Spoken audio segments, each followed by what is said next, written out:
Hello and welcome to the Scots Magazine's Climate Conversation. My name's Scott Patterson and I am today's moderator. Joining me is Jim Crumley, who is known as the Scots Magazine's nature and wildlife writer. Jim has been doing that for over a decade now and is well known as one of Scotland's foremost nature writers. And joining myself and Jim is Anna Brown. Now, Anna is the campaign coordinator for Teach the Future Scotland, and they are an organisation who plan to improve the education on the climate crisis within Scotland. Now, I'll pass over to Jim if you want to expand on anything at all there, Jim. Hello, Scott, and hello, Anna. I'm delighted to be a wee part of this. As you said, quite a substantial connection with the magazine now. And been writing on the general subject of the climate for, I was terrified to discover that it's nearly 30 years.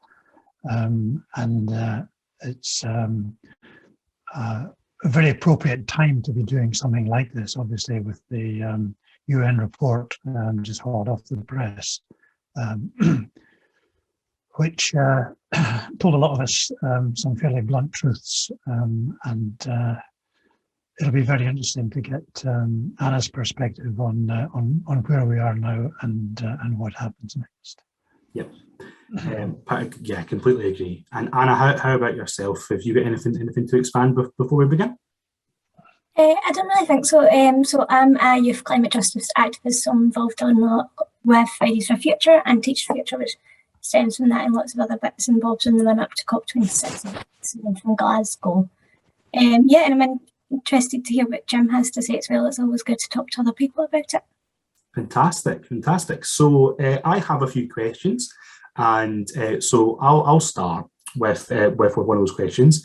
And so I've got a question for Anna, and then I've got a question for Jim, and then we can kind of see where the conversation goes if you guys have questions for each other, and then I can ask a few more should need be. So to begin, Anna, how and why did you get involved with Teach the Future and the climate change campaigning? So Teach the Future actually stemmed from Fridays for Future and the youth strikes in the UK. So the youth strikes kind of had some demands, there's obviously a lot, but one of them was about climate education and the education of the general public. So Teach the Future stemmed from that with the help of Students Organising for Sustainability UK. So our campaign all around the UK with different branches in each of the nations because of devolution. I got involved in that about a year and a half ago now, and I'm obviously now a campaign coordinator as well. So part of that was, it's one of the really basic steps we can take as a country and everyone can take to move climate action along. I tend to think it's one of the biggest mistakes that was made kind of 30 years ago when we first learned about these things. Why didn't we educate people on it? So I think a lot of it comes back to of not repeating the mistakes of past generations. So I spend quite a lot of time doing that and talking to people like this. And we spend a lot of time lobbying the government to implement these things, especially in Scotland with Learning for Sustainability, which is part of our curriculum, but not to the extent we need it to be. And then along with that, I do a lot of work with Fridays for Future, which is obviously youth strikes around the world, especially now with our next global strike coming up at the end of September. Of course, yeah, fantastic. And on that subject, Jim, how encouraged are you to see the drive of the younger generation in tackling the climate emergency? It's incredibly heartening. I think that this is really the first time that somebody of a generation as young as Anna's has really grasped the significance of what's happening with climate.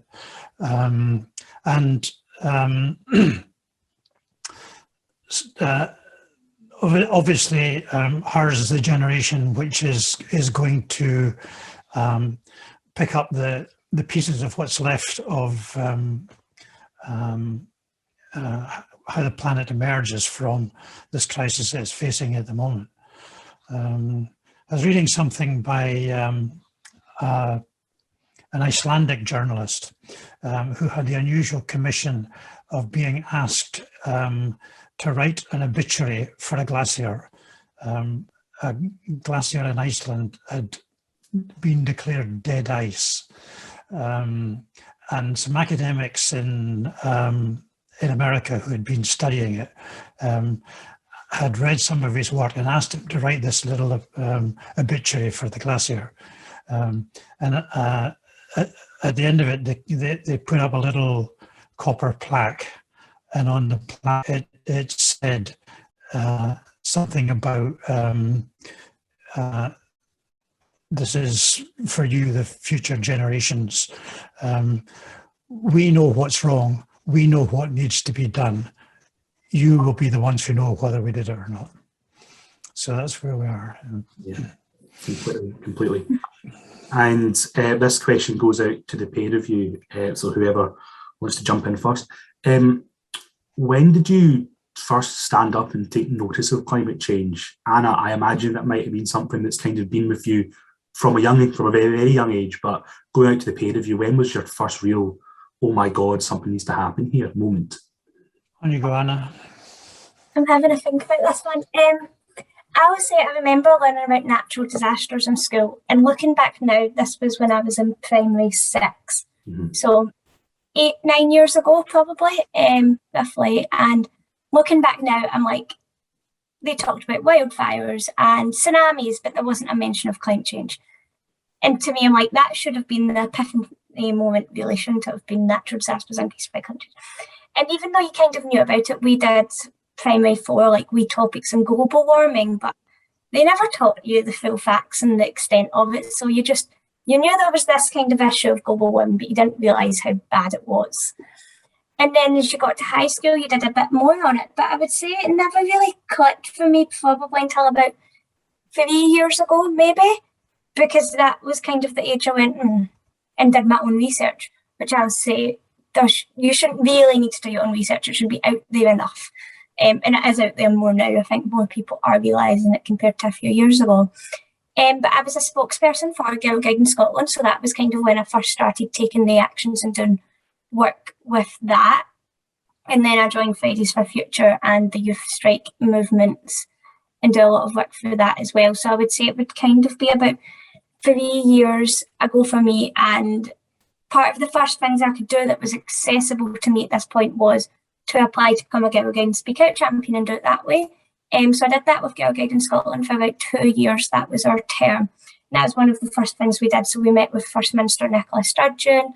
We did local campaigns with Girl Guiding units around the country about plastic promises and writing to MPs, and that was the first thing we did. And then that escalated to the youth strikes and running the big strikes and taking part in them pretty much weekly now. Most weeks, I think I'm on week 50 possibly, with some others, and doing that. And then it just escalated and it keeps getting more and more because it seems like there's never enough you can really do. So yeah. Fantastic. Well, that is definitely very true. There is never enough you can really do. I started to get involved when I was a newspaper journalist before I turned to writing my books full time, and in the 1970s when I was working at the Herald, I was working as a news sub-editor, but I had started. I had helped to set up an organisation called the Scottish Wildland Group, and that had put me in touch with some people who were just beginning to pick up the threads of what was going on. And I had always been inclined towards writing, and I spoke to the editor of the Herald. And there was a kind of a news feature section in the paper at that time, and I asked if I could write a couple of environment-based pieces for that and see if they liked them or not. So that was where it started, and the conversation went from there to one or two of the London papers are starting to have environment correspondence. Can we have one here? And please, can I be it? They sort of listened very politely, but said it was too early for something like that in the Herald. And there wasn't any environment correspondence in Scotland at all at that stage. But that's where it started. And I then worked for 8 years on the Edinburgh Evening News, where I wrote more and more.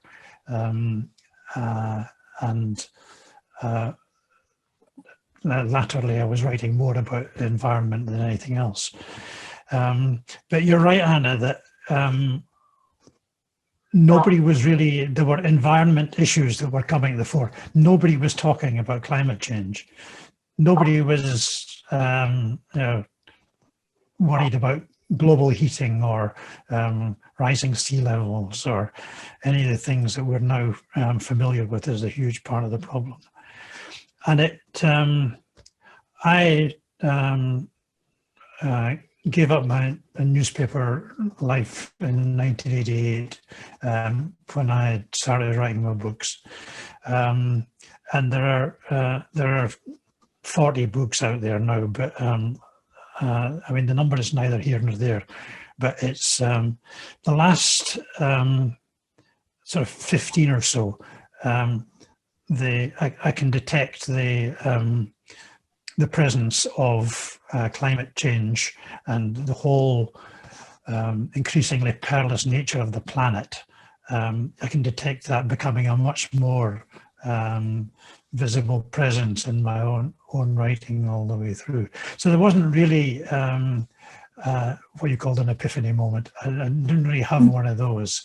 But I did in 2018, by which time I was completely immersed in the subject. And I went to the Lofoten Islands in northern Norway. The place where we landed in a small plane was 120 miles inside the Arctic Circle. And we stepped off the plane into this wall of heat, and the temperature 120 miles inside the Arctic Circle was 34 degrees. And that was me walking, being punched between the eyes by it. And that moment, as much as has really redoubled my commitment to making as much noise as I can about it. Mm-hmm.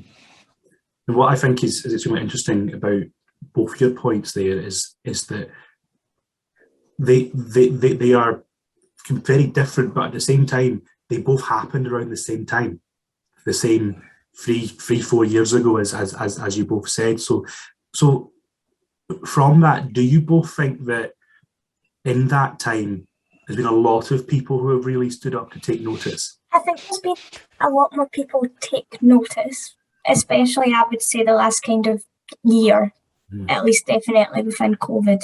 There's been a lot more notice for things, especially we see it every day now, the wildfires all over the world. I think there's definitely been more notice. I think a lot of people don't know what to do with it.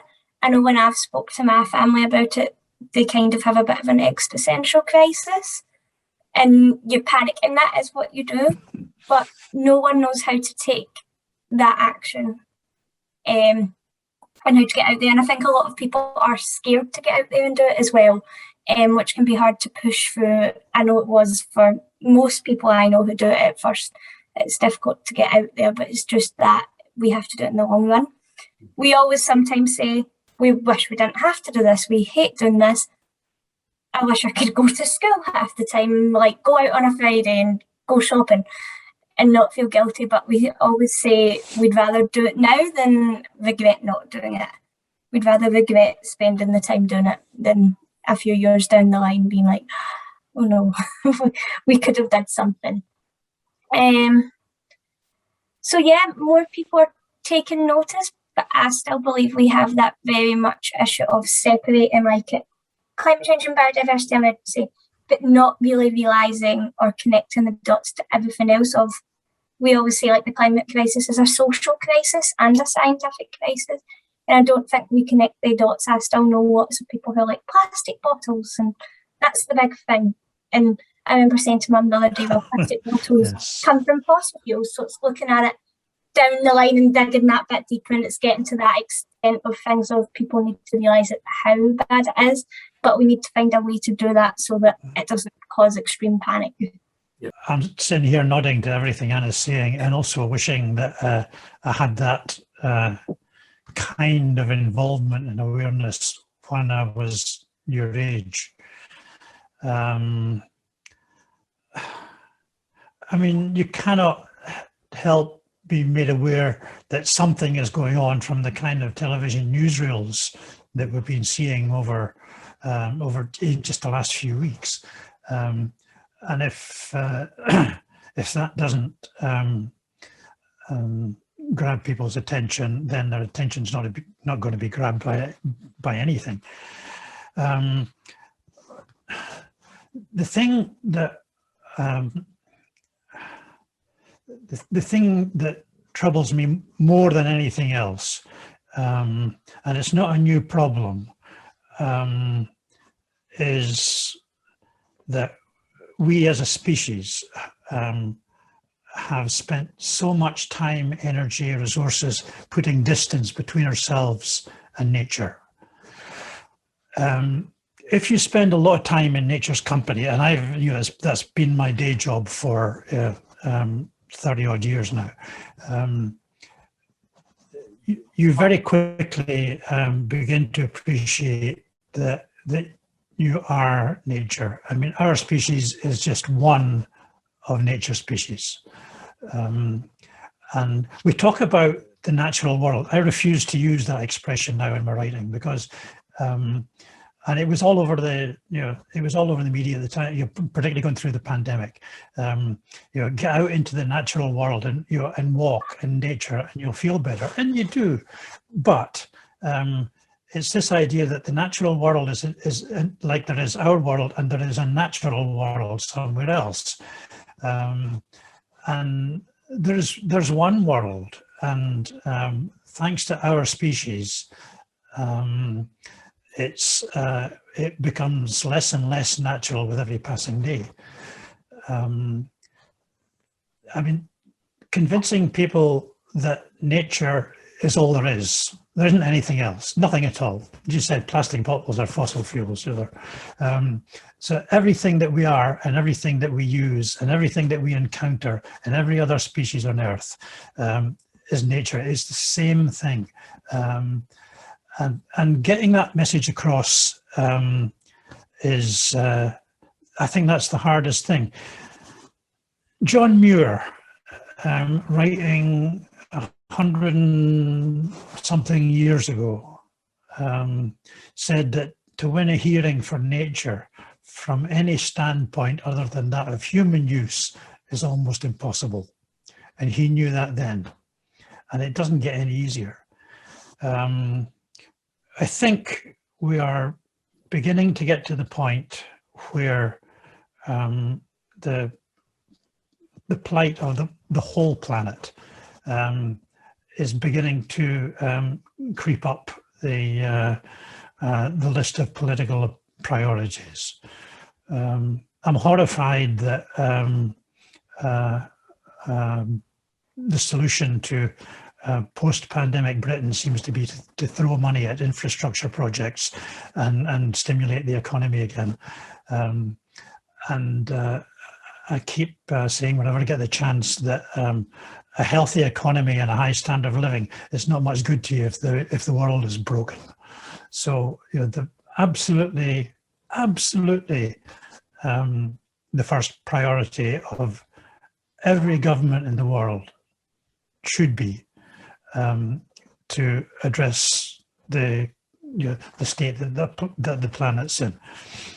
And I mean, limiting the rate of heating to 1.5 degrees isn't going to solve anything. It's got to go backwards. Any kind of rational, I'm not a scientist, but any kind of rational scientific assessment of the place where we're at now, saying that limiting the rise is it's worse than useless, and that only by achieving cooling can this thing be turned around.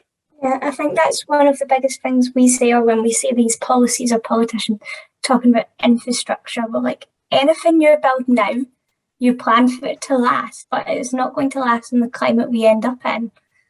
And it seems to go right over people's heads that it's not 2050 before it hits. I think people hear 2050 and they think, oh, that's, sometimes I even still think it's 40 years away, and I'm like, no, it's 2021, it's really not. And it's so difficult because you're trying to explain to people, no, the effects are here, they have been for a long time. I always get really annoyed when people are like, oh, it's starting to affect us, and I'm like, yes, but it's been affecting a lot of other people for a much longer time. And they talk about building roads and hospitals and infrastructure, and it's like, what is the point in building anything that's not going to help us? Everything is linked to the climate crisis. Not one thing would be affected, but we seem to still separate it out in every scenario we talk about. Yeah, I completely agree. Couldn't agree more. And before I move on to any of my other questions, do yourself, either one of you, have any questions for each other? I'm nodding my head in agreement with everything Anna is saying at the moment, so no, let's just carry on. That's fine. That's not a problem.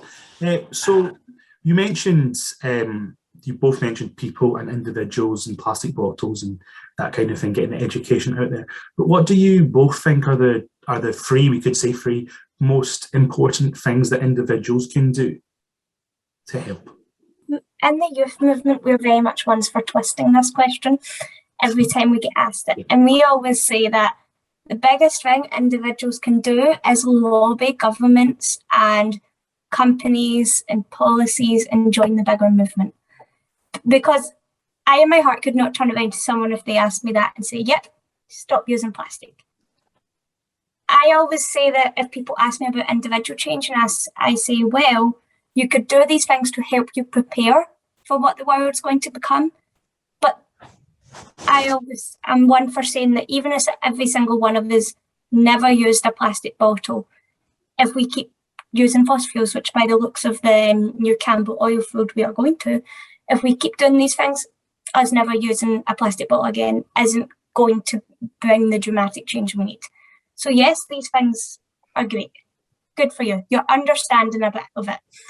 But the biggest thing you can do is join the movement. There's so many ways to participate now. There's art, music, protests, organising. You don't need to be out on the streets or screaming at the politician's door if that's not for you. There's other ways to do it. But I can't bring myself to look at people and say, yeah, the three things you can do is don't take a flight, don't use plastic. I can't. I could sit there and say that, but it wouldn't be true. It wouldn't be the things that we can do, because if the companies keep doing what they're doing, it's not going to get where we need to be. I can understand where the argument comes from. I think the value of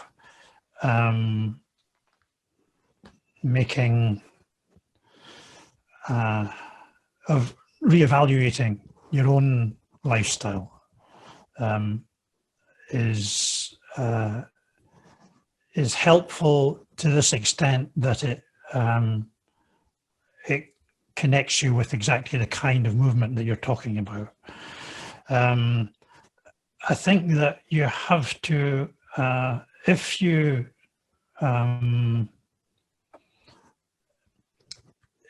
prescribing solutions to be carried out by other people, then you should do that as well.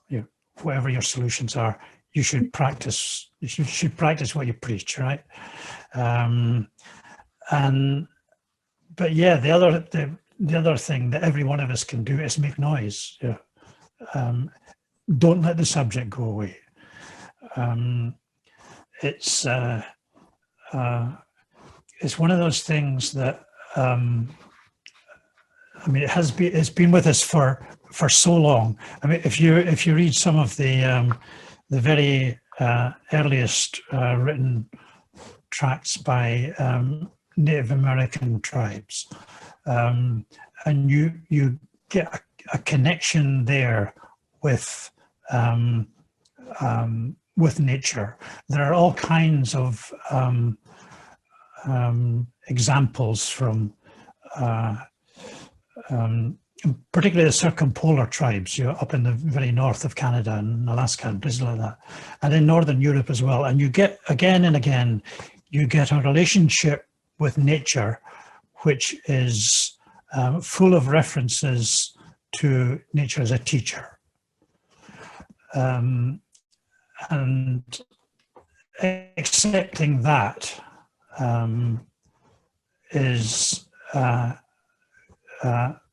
would be a huge step along the way.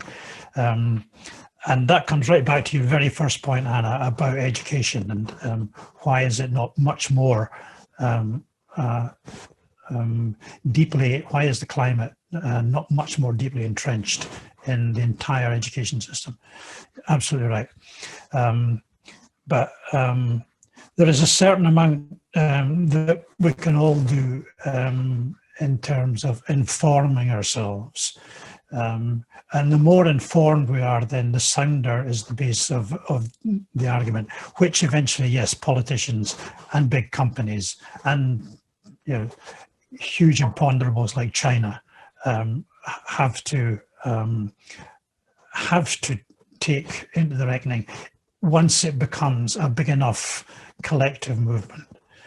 And it's hard to look at yourself as a single individual and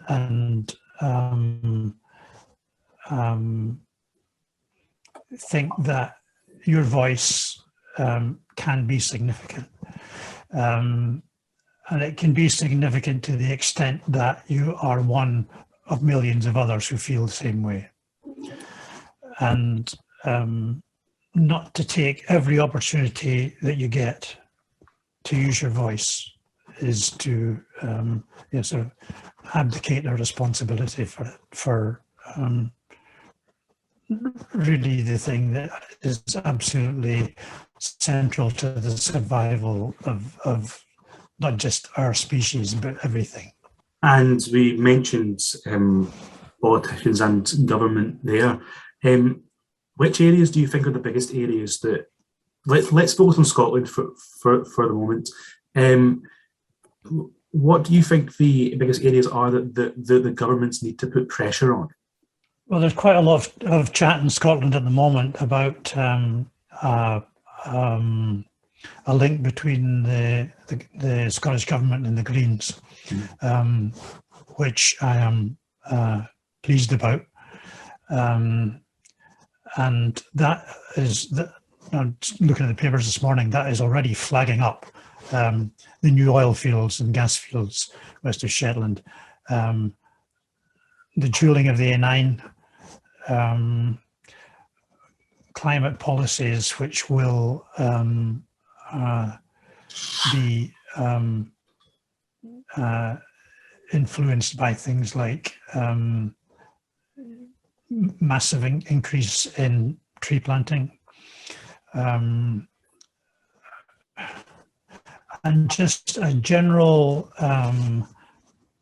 bringing together of the various priorities that nature needs. And nature is what we're talking about. It's, I mean, the climate is an aspect of nature. We have, for so long, we have assumed that our species is the most important one, and we can control nature. And as we have seen on our televisions and in the papers over the last few weeks, nature won't be controlled. It just won't, and it will react differently to different stimuli. And we are providing so many of the wrong kind of stimuli that nature has to respond to in the only way that it can. we used to settle for trying to straighten out rivers now and again, and wondering why we got flooding. But we're going way past that. I mean, in Scotland, we burn vast areas of hillsides every year, so that people can shoot grouse. So there is no question. I mean, that just absolutely wrecks the land, and it wrecks biodiversity. The combination of grouse moor and deer forest is a huge area of Scotland, which is being essentially ripped out of nature's grasp. And it is becoming 50, 60 years ago, Fraser Darling described the Highlands as a wet desert. So land use, a commitment to just ending our reliance on fossil fuels, end it, stop it. And again, the whole infrastructure thing, this is absolutely not the time to be investing in dramatic, large-scale investments in infrastructure. And it's a time to be it's not a time to be listening to the siren song of the big companies that want, more runways at Edinburgh and Glasgow, and the kind of almost sort of economic blackmail, which is that politicians have to learn to resist, because we have we're looking at how long does the health of the planet have left, and if you haven't got a healthy planet, then the rest of it means nothing. Yeah, I completely agree. I think Scotland is, and kind of always has been, in a slightly unique situation because of the North Sea and oil and gas. Everyone kind of, when you look back at the independence referendum, like the argument was oil and gas was part of it. And I remember even then watching it, 7 years ago, and being like, why oil and gas can't be a big part of anything, we have to be leaving it. And then you see Campbell and them wanting to build other ones, and then you see fossil fuel executives at COP, and it's one after another, and it's break that tie. And the argument is always workers and the economy. And kind of like you said earlier of infrastructure, Jim, what is the point of talking about the economy but if these fossil fuels that are meant to help your economy are going to kill it and make us have no need for an economy? And then I watch people argue over fossil fuels and oil fields in Scotland. Well, we're pretty much the biggest producers of wind energy in Europe. We are in the UK, and people are like, oh, but we can't afford to move away. And it's like, yes, but money isn't really the main question. Like, I always like to say, we did invent money. Like, we talk about the need for control as humans, how we think we can control nature. There is things we control, and this is one of them. And I think it's things like politicians sometimes want to please everyone in these situations. They want to talk about the environment and take the small steps to make it seem like they're doing anything. But the system works for them. The system's what gets them in power. The system what gives them control. So they don't want to completely change the system. And moving away from fossil fuels would partly do that, because it changes who has power, changes who has influence. And I think that's a part of the question of it, of we say system change, not climate change. Everyone's like, yes, but not politicians, because the system works for them. And I think we need to break that all down. From what you both said there, it's quite clear that Scotland has a lot to do. What is your biggest worry for Scotland? So the climate emergency continues as it's going. Where is Scotland going to be in, I don't know, 50 years' time? What's the biggest worry for the country, do you feel? Yeah. Well, inundation of the coast. Yeah. You know, disappearing coastal villages, coastal habitats. We can say goodbye to St Andrews Golf Course.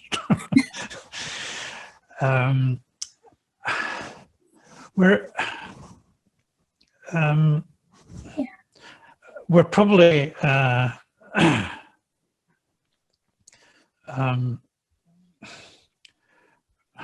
sort of I forgot what I was going to say. It's okay. We're looking at an energy sector and energy policies which are based on constant growth in the amount of energy that we use.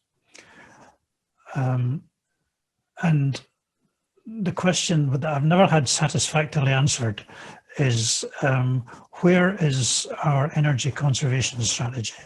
Where is the strategy that says, here's how we can live by using less energy. Here's how we can save energy, and here's how we can produce energy in ways that don't kill the planet. Where we are physically, geographically in Scotland, we should be able to make much more use of certainly wind. Our capacity, or the potential for tidal energy is limitless. I mean, technology exists, but there's one demonstration project, I think, in the Pentland Firth, and that's it. I mean, why are there not, why are there not dozens? Why are we not putting the emphasis on the well-being of the climate of the country, the natural solutions to those elements of our lifestyle that are they're just killing things. I worry that that we cannot depend on a British government to look after Scotland, or to look after Britain as an entity. And I think that we're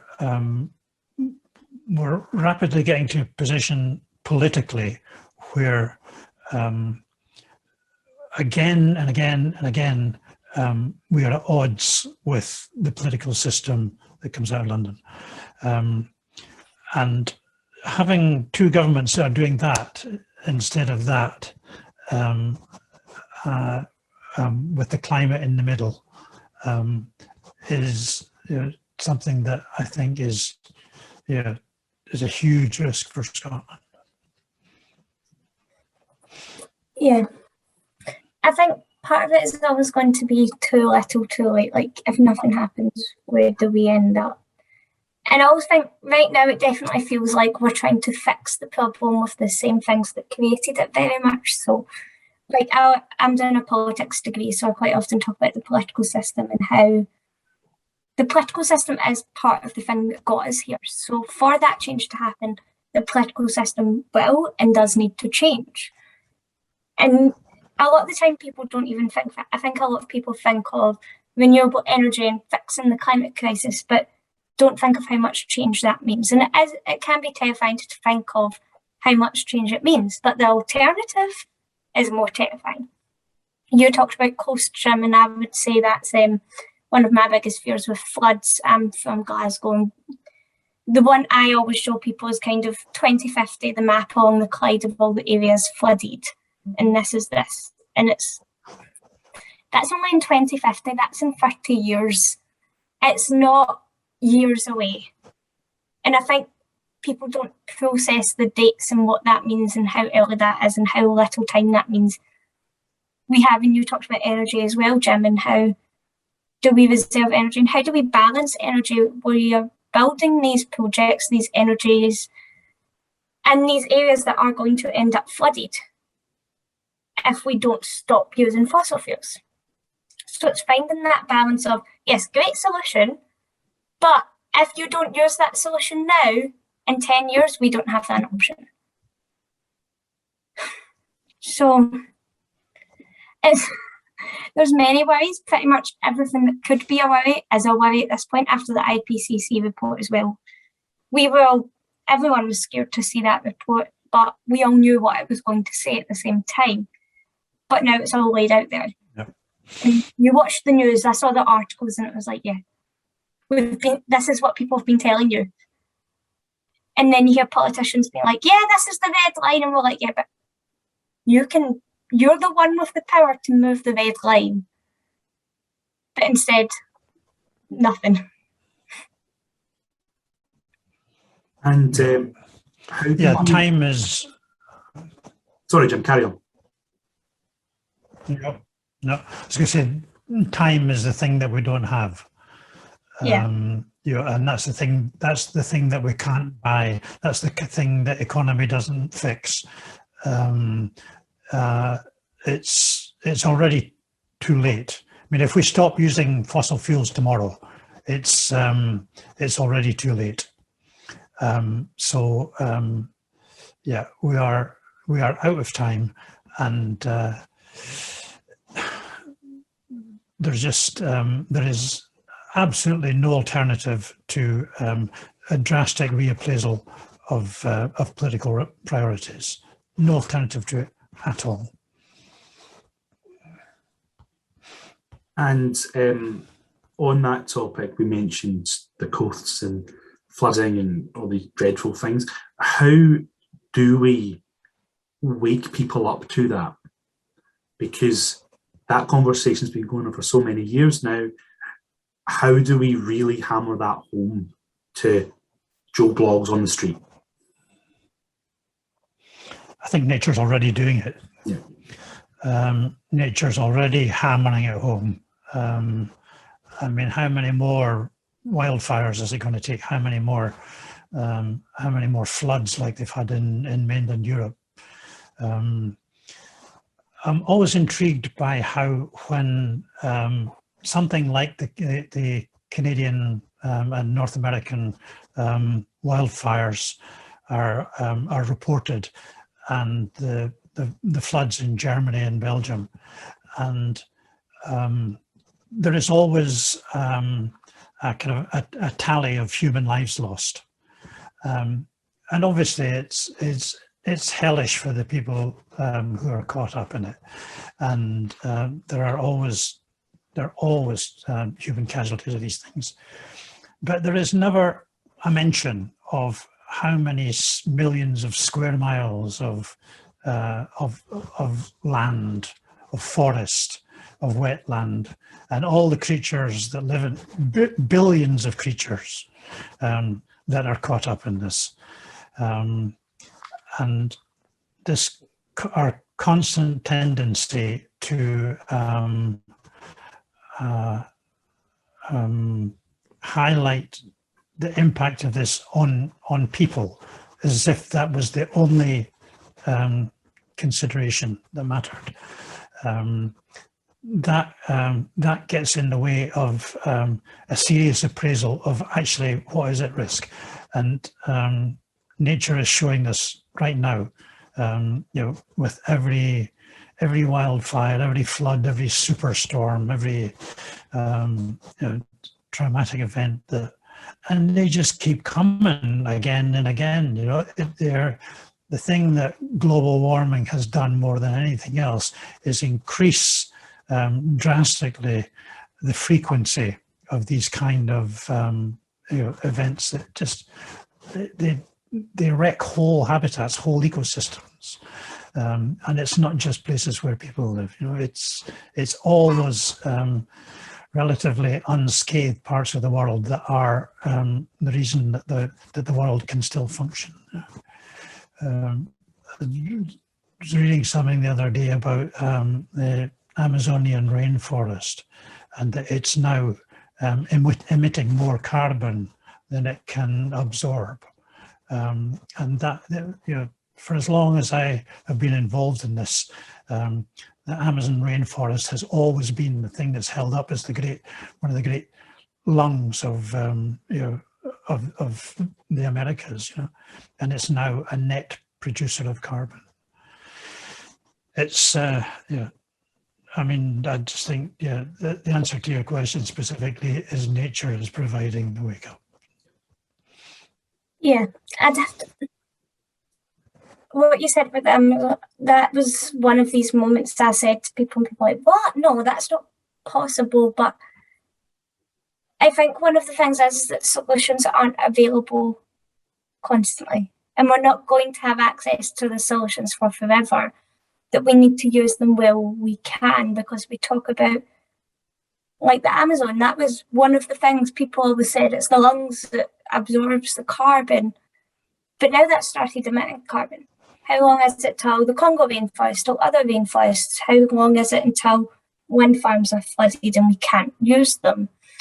The peatlands in the north of Scotland as well. Like, there's so many things that people don't connect the dots of. Right now, this is a solution available, but if we wait, it won't be. And I often think of, I watch it and I'm like, how can people not watch this and be like, I need to do something?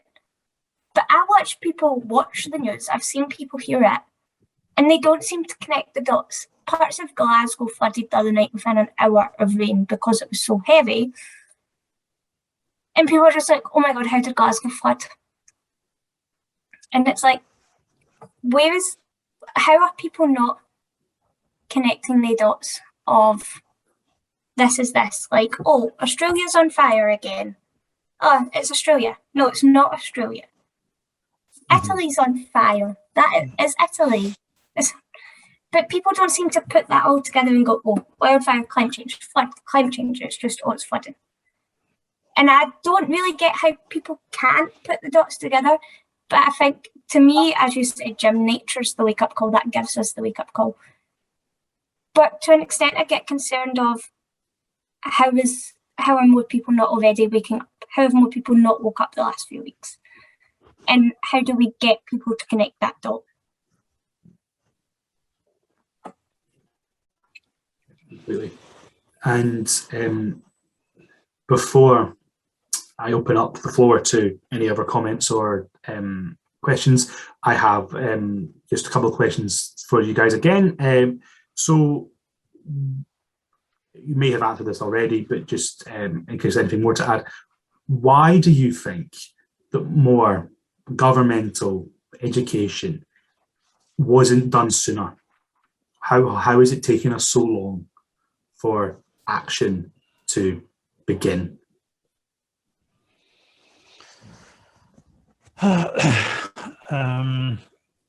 It's a good question. I mean, certainly, just listening to what Anna was saying right at the beginning about how some of the lessons you were getting at primary school were important in getting you thinking.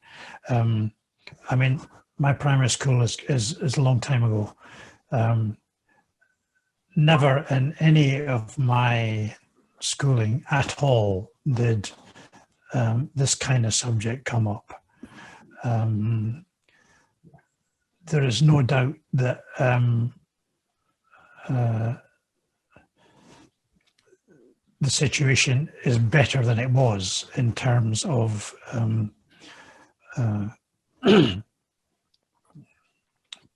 putting natural issues before into the education program, and you can now take university degrees in climatology and even natural systems, ecosystems, biodiversity, and the future of them. So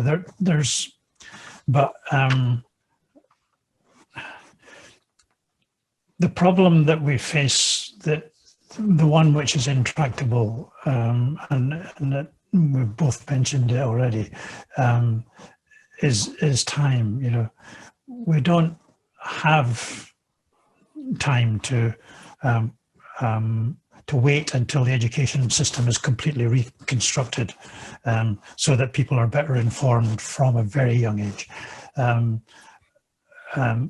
mean, that work should start now, but it should it should be a part of a program that goes right through every element of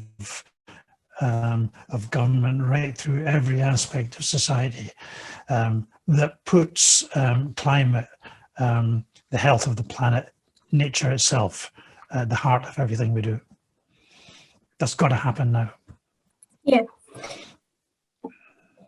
I think the reason it wasn't done sooner and why we're in this situation, it comes back down to those with power and influence and the ideas of inequality and where they start from.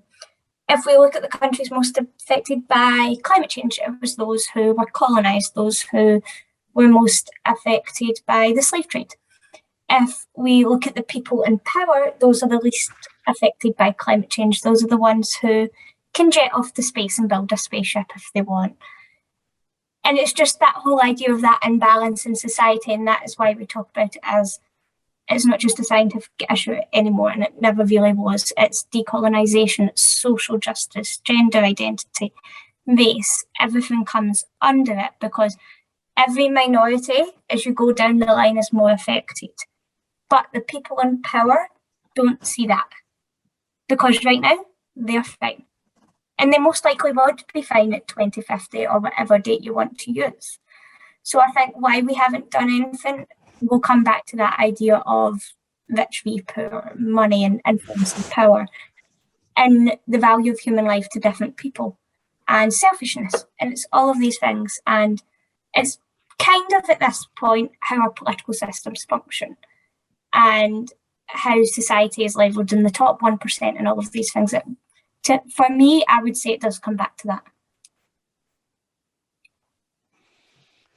Yeah, we've also got a different perception now from I'm thinking back to 1970s when the first stirrings of Scottish nationalism really began to make serious progress, and the slogan that caught everybody's imagination was "It's Scotland's oil," and it was right at the beginning of the North Sea oil boom, and it was portrayed as this great gift which was ours to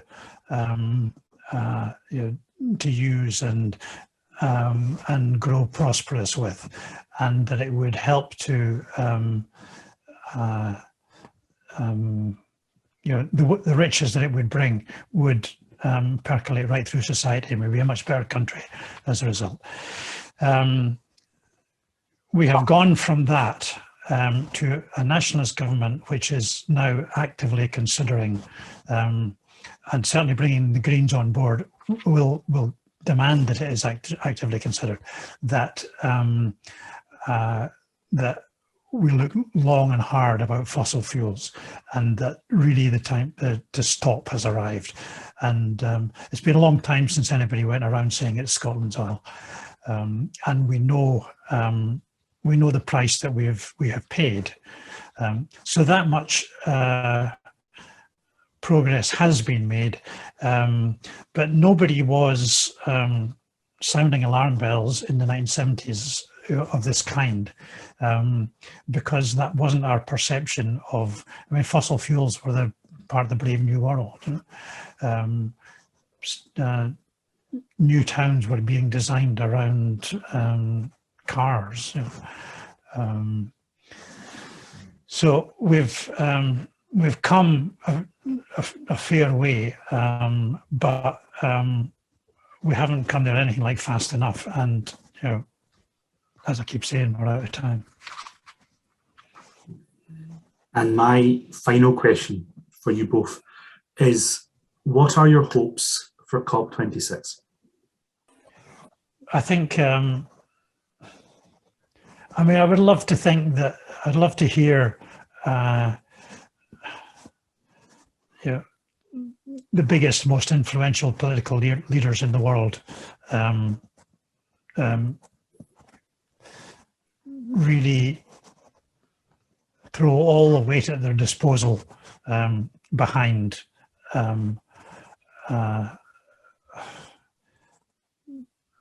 reversing the trend of global heating, of not setting another you know, deadline with a number on it, like 1.5 degrees above pre-industrial levels, etc. Because the number itself becomes meaningless without huge resources being dedicated towards reversing the trend. And the trend has to be reversed. If we get something out of the summit that indicates that anything like that is on the agenda of America,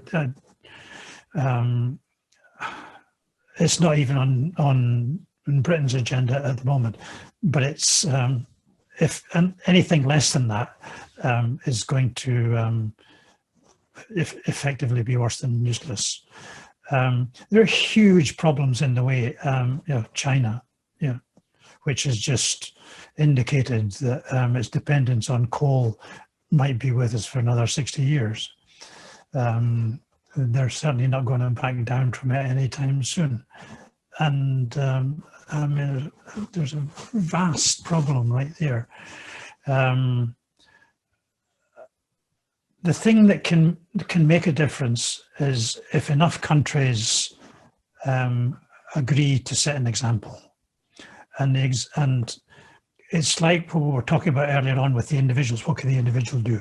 What can the individual country do as well? And individual countries, even Scotland itself, can set an example. And if the example is ambitious enough, and if the resources that are dedicated to it are significant enough, then that can inspire. And that can have the effect of, and we won't be the only one, and those countries that do commit to setting an example can have the effect of creating a kind of snowball. And the biggest heel draggers can eventually be embarrassed into doing something about it. That is a long shot to come out of COP, but anything less than that is probably not going to be worth the price of the paper it's printed on. The best examples that we have at the moment of practical work actually being done on the ground are being put into place by professional conservation organizations. You know, organizations like RSPB, Woodland Trust, the Wildlife Trust. Collectively, there is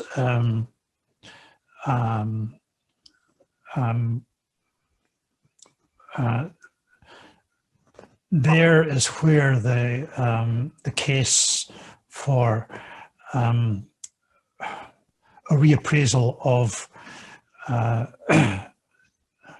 what actually needs to be done, and demonstration projects at the very least that say, look, we're doing this now. This is the impact that it's having locally. Multiply that by, you know, however many million you like around the world. But again, it's the examples thing. That stuff is happening now. we talked earlier on about rainforests. I mean, Scotland used to have a rainforest, the Atlantic oak woods, and there are enough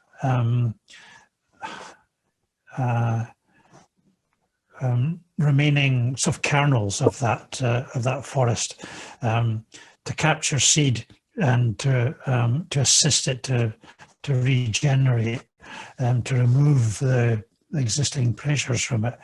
And you can do that, you can replicate that idea again and again. You can take huge areas of land and just leave them and let nature just move in.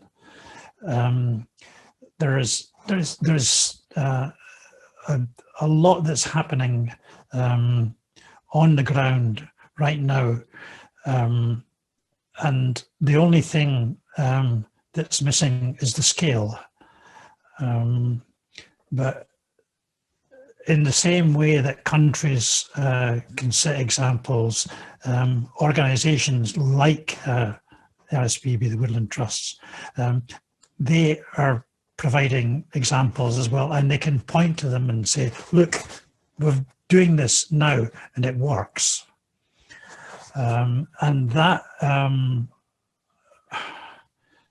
what's happening in, I live in Stirling, and I go up to Glenfinglas a lot, and it's a Woodland Trust Reserve. And I've watched that in the last 20 years absolutely transform. And it's 10,000 acres. If it was 10 million acres, then maybe that's the kind of scale that we're the job that needs to be done. But that's happening. It's there. The beavers are moving in. The wildlife community is utterly transformed. The health of every aspect of the ecology of the area is transformed. So it's technically not difficult. It's like the guy about that I mentioned before, who wrote the obituary for the glacier in Iceland. We know what needs to be done, and we know how to do it, and all we have to do is do it. But there is, the job is huge, but if it's not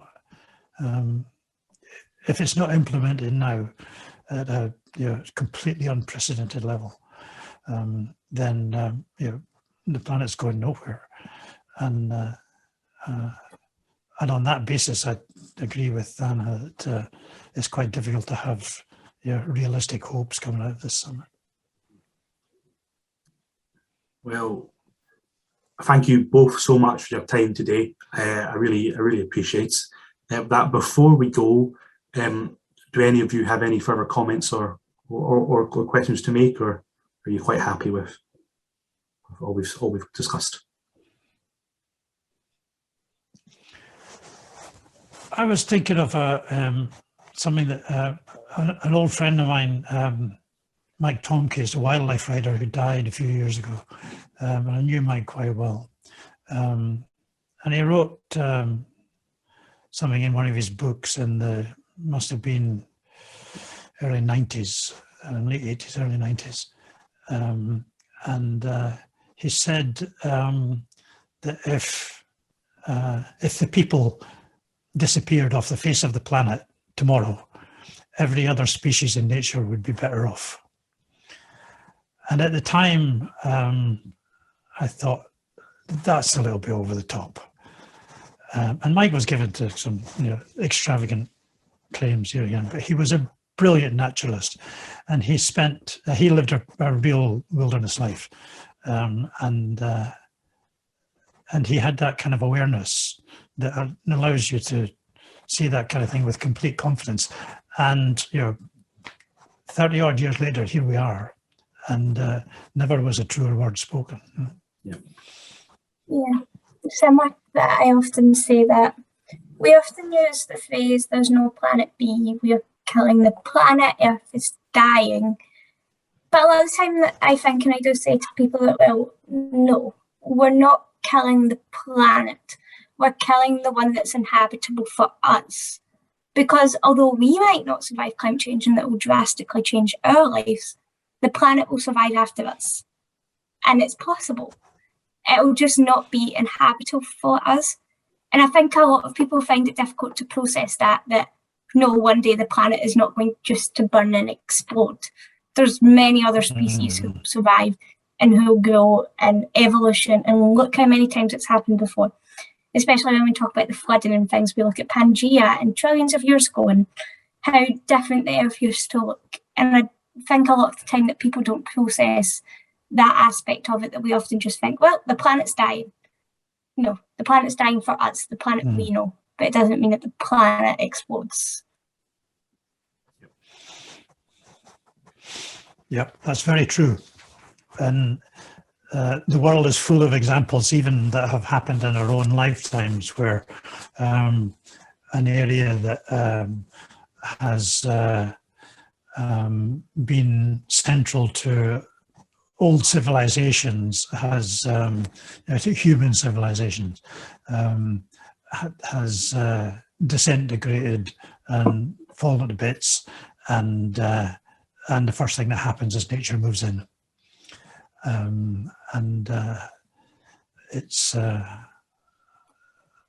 nature will find a way, but as you say, Anna, I think that our problem is going to be a way of is finding a way to still be able to live on the planet.